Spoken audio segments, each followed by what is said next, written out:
Segunda parte de la explicación del tema 1, el hecho religioso, cristiano y la cultura. Habíamos propuesto este esquema. Hemos explicado los 3 primeros puntos. Hoy explicamos el punto 1.4 y 1.5, Dios y las religiones, el fenómeno religioso en la cultura actual.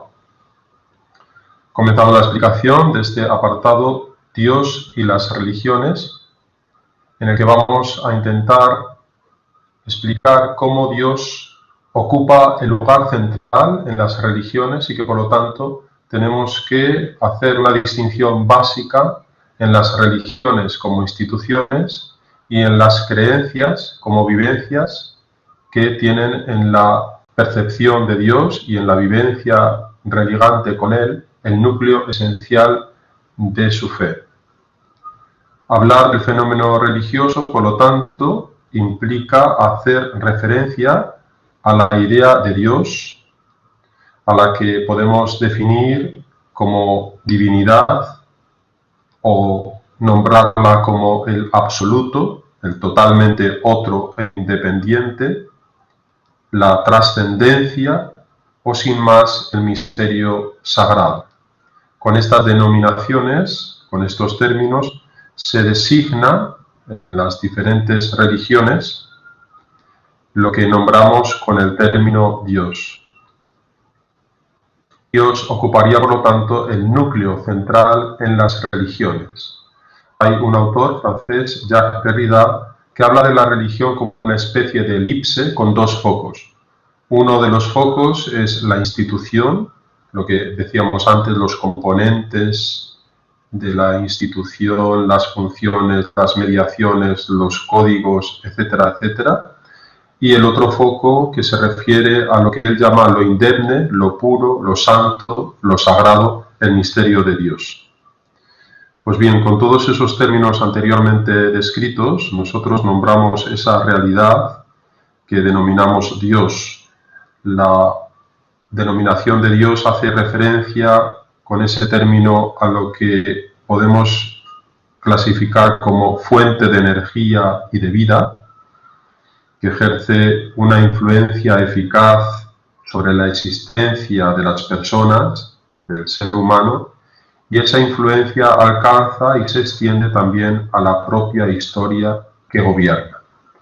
En esas 3 acepciones, en esas 3 definiciones, nosotros accedemos a la realidad de Dios tal y como ha sido pensada y creída en las diferentes religiones. En realidad, la fenomenología o las demás ciencias de las religiones dan cuenta, anotan en sus investigaciones de unos rituales, unos códigos morales, unas creencias, unas imágenes, unas acciones humanas, tabú, magia, sacrificios. Eso serían las religiones, como datos históricos, como hechos probados por la historia de las religiones y la fenomenología, y a través de estos vestigios, repito, es por los que el ser humano pretende a través de ellos expresar, por un lado, las vivencias religiosas.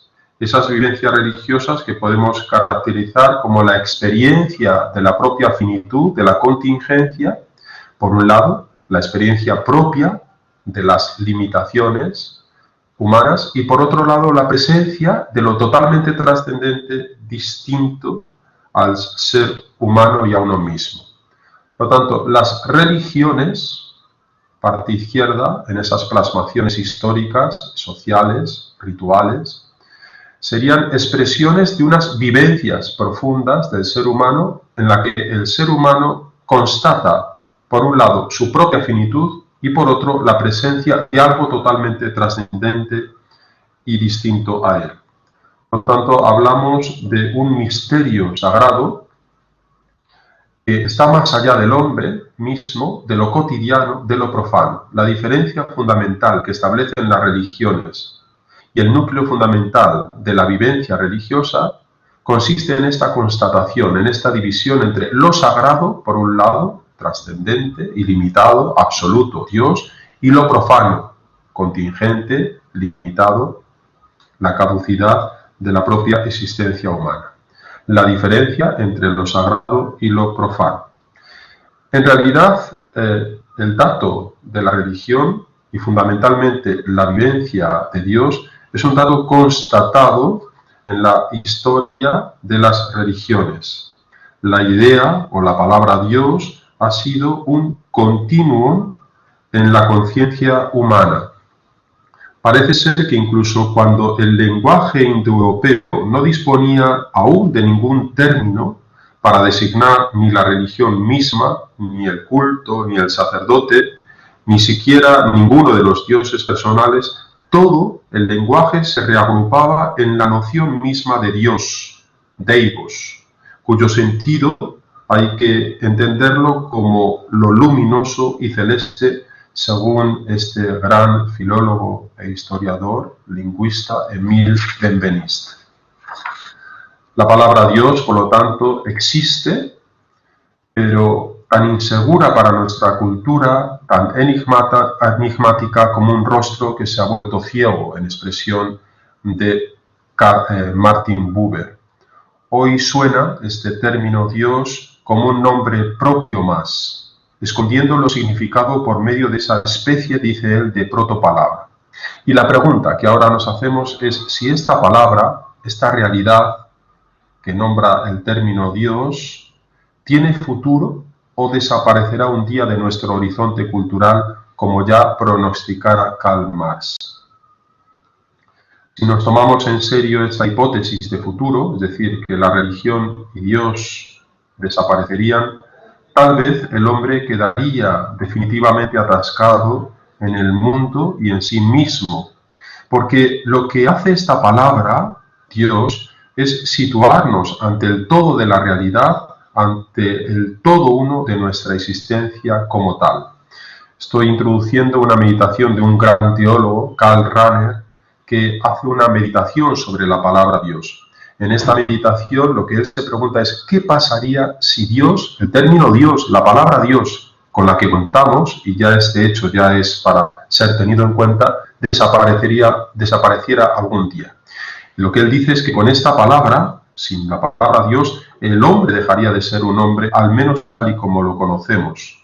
Porque el ser humano no puede prescindir de las preguntas últimas. Dios es hoy, sin embargo, un nombre propio más. Marx pronosticó, como dije, su desaparición, y lo que decimos es que lo que hace este término fundamentalmente es proponer lo que el hombre se plantea, las preguntas últimas sobre la existencia que al ser humano le acucian, le interpelan. Son las cuestiones del origen y del fundamento de todo, del sentido de la vida y de la historia, de la propia salvación y felicidad, o del problema del mal y del bien, o cómo superar el sufrimiento.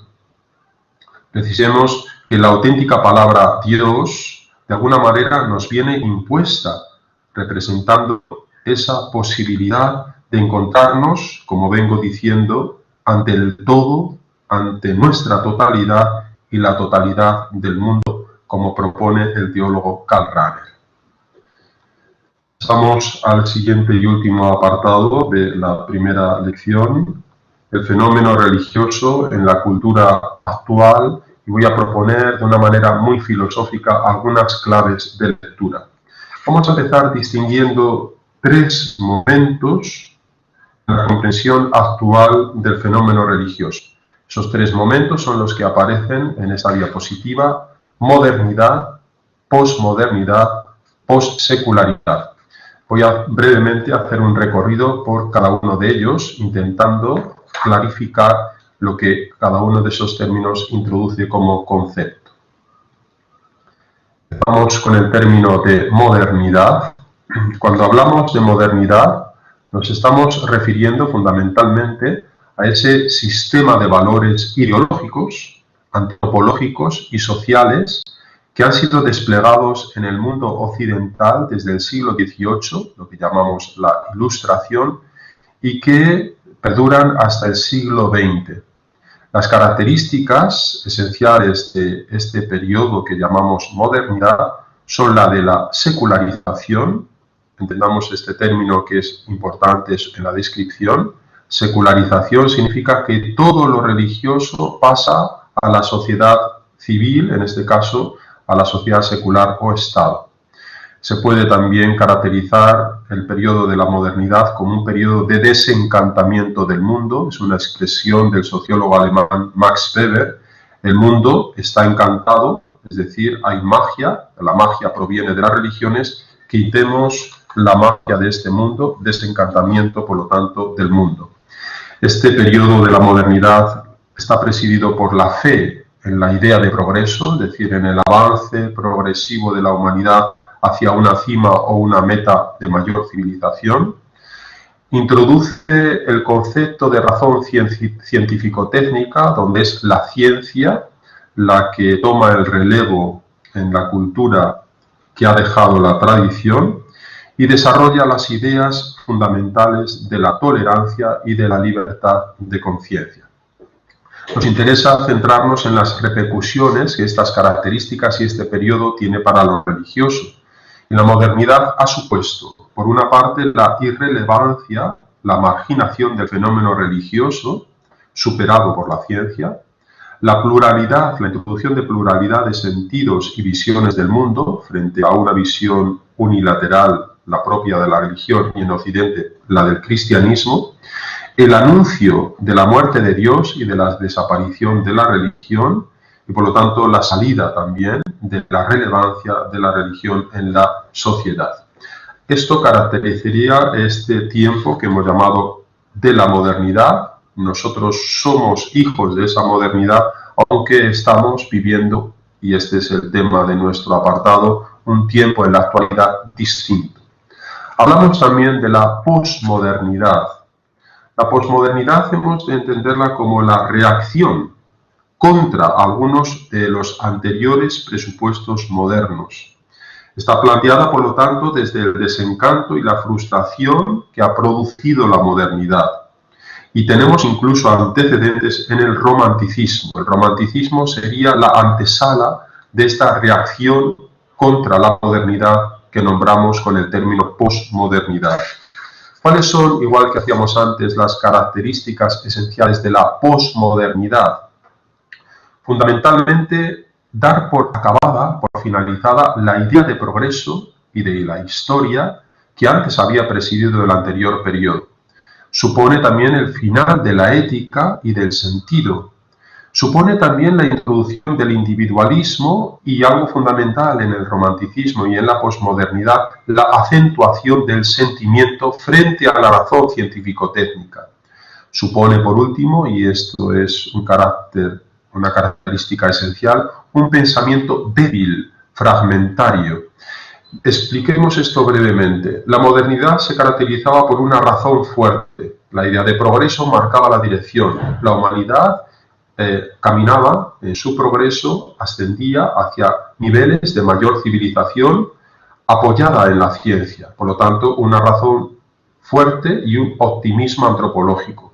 Mientras que la posmodernidad da por fallido este pronóstico de la modernidad, se ha derrumbado el edificio de la razón y el pensamiento se tiene que contentar simplemente con ser un pensamiento débil y que produce justamente los dos productos de la posmodernidad, que es el escepticismo y el relativismo.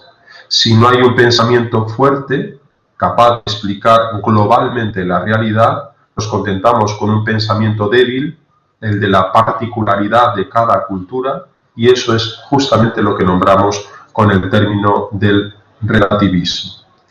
Si tuviéramos ahora que poner las repercusiones que para lo religioso tiene esta concepción de la posmodernidad, diríamos que es un tiempo de escepticismo y de nihilismo, de relativismo frente a las cosmovisiones globales que anteriormente describíamos. No se busca ya ningún consenso social en la colectividad y la religión queda privatizada sin exigencias radicales en orden a la transformación de la realidad. Bien, este es el tiempo de la posmodernidad. Lo que propongo es nombrar nuestro actual tiempo con una denominación que procede del filósofo alemán Jürgen Habermas con el nombre de la possecularidad. La possecularidad sería la reconsideración del lugar de la religión en las sociedades. Reconsiderar el papel que tienen las religiones y que antes habían quedado de alguna forma neutralizadas, volviendo a pensar la religión como un factor de civilización y por lo tanto desprivatizando el fenómeno religioso. El fenómeno religioso no tiene solo cabida en la esfera de lo privado, sino que tiene una incidencia social y los estados y las colectividades han de pensar la religión en un mutuo aprendizaje como un factor de civilización. Si miramos el mapa de la creencia religiosa en España, aparecen ahí los datos significativos del 40% de españoles que creen en un Dios personal, otro 34% que dicen que existe una fuerza o espíritu en la vida, un 13% tan solo que no cree en ningún espíritu, Dios o fuerza, 11% que no sabe qué pensar y un 2% que no responde. Para entender este término de possecularidad, hemos de empezar explicando su punto de partida, que es la secularidad.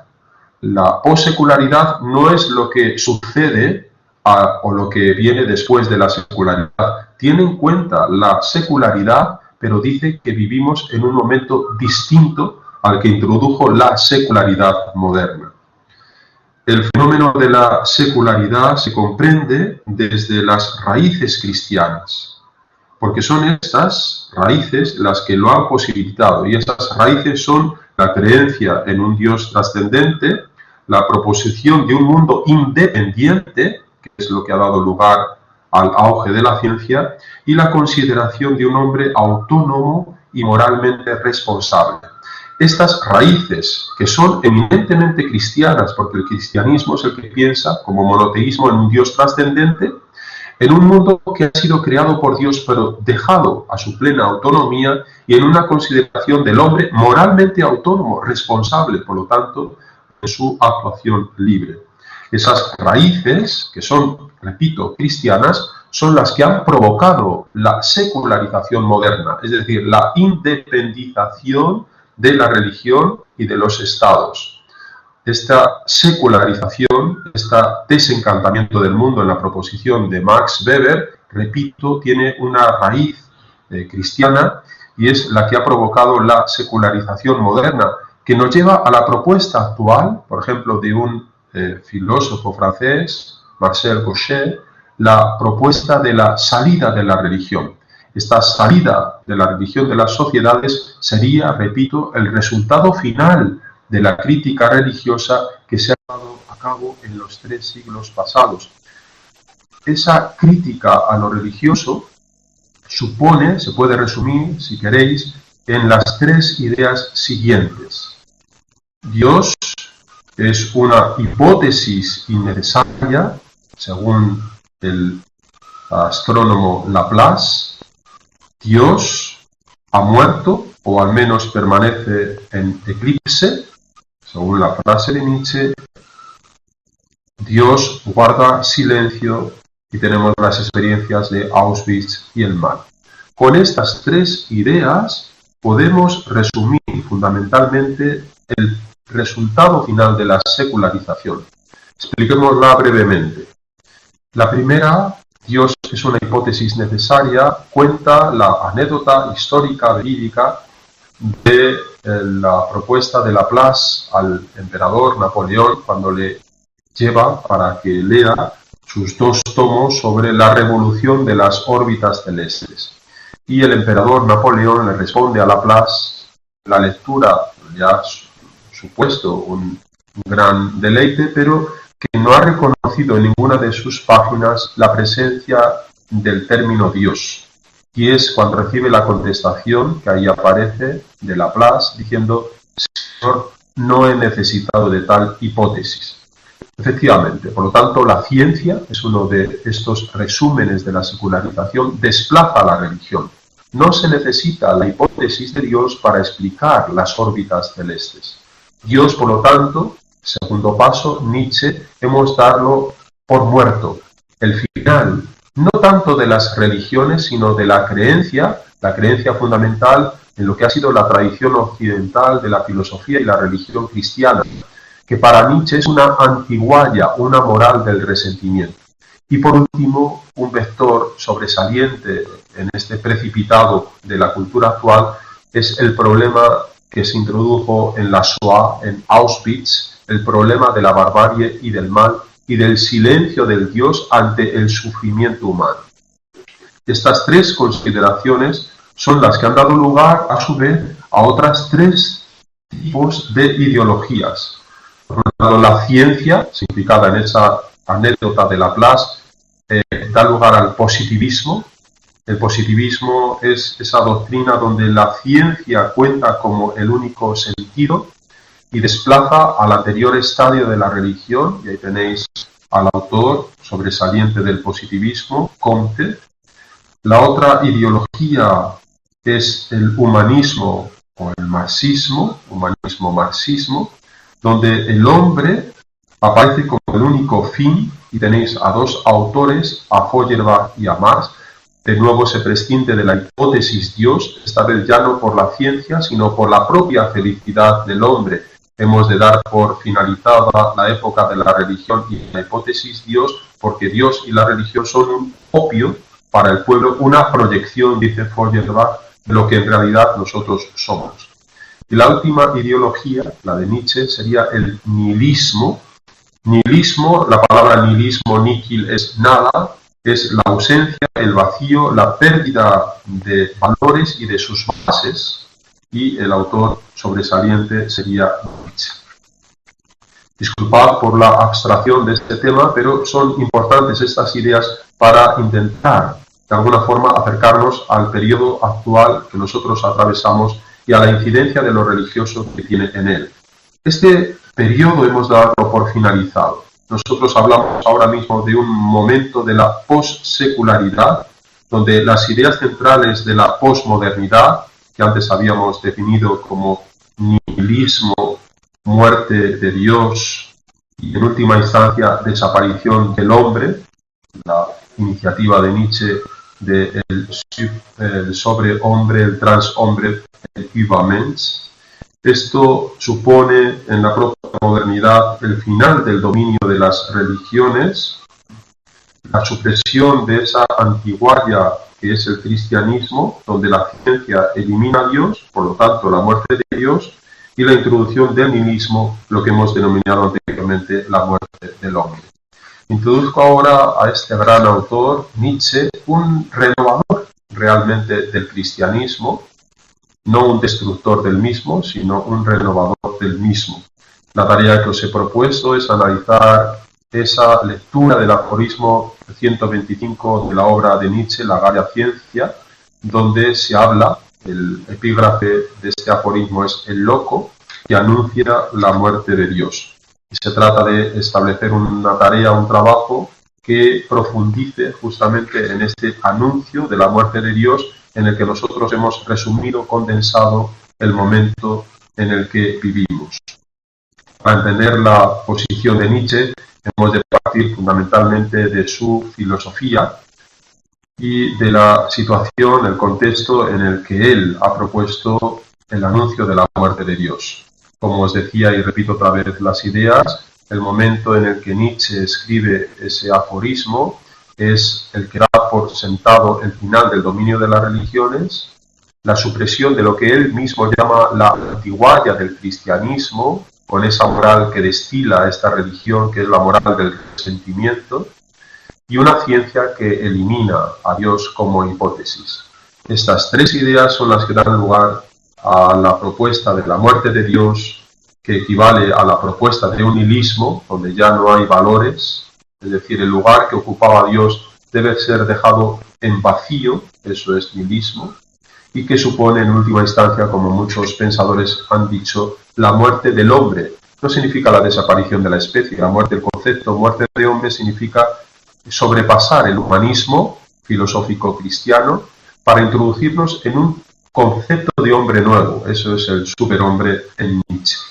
Si pudiéramos resumir las posiciones enconadas y encontradas en la propuesta filosófica de Nietzsche, diríamos por un lado que frente al resentimiento, que es la moral y la filosofía, resentimiento ante la vida, Nietzsche propone la vida como valor máximo. Se apoya fundamentalmente en el amor a lo dado, en el amor fati, la vida que debe ser valorada por sí misma frente a la moral del resentimiento. Frente a los valores y Dios como propuesta filosófica del cristianismo y de la filosofía, la propuesta de Nietzsche es la aparición del superhombre. El superhombre no es un hombre con más poderes, es el hombre que se atreve a pensar sin Dios o tras la muerte de Dios, sin los valores que mediaban en esta concepción filosófico-cristiana de Dios y los valores. Los valores son el bien, la verdad, la belleza. Frente a la moral de esclavos, propia de la moral cristiana, el amor a lo dado, a la espontaneidad, a la vida. Frente a las creencias, propone la voluntad de poder, asumir la voluntad de poder de uno mismo, el amor a lo dado, la espontaneidad de la vida. Él resume su posición en una expresión antológica: Dionisio contra el crucificado. El crucificado supone, Cristo, todos los valores que aparecen a la izquierda, y frente a estos valores Nietzsche propone Dionisio. Dionisio es el dios Baco, el dios de la vida, el dios de la espontaneidad.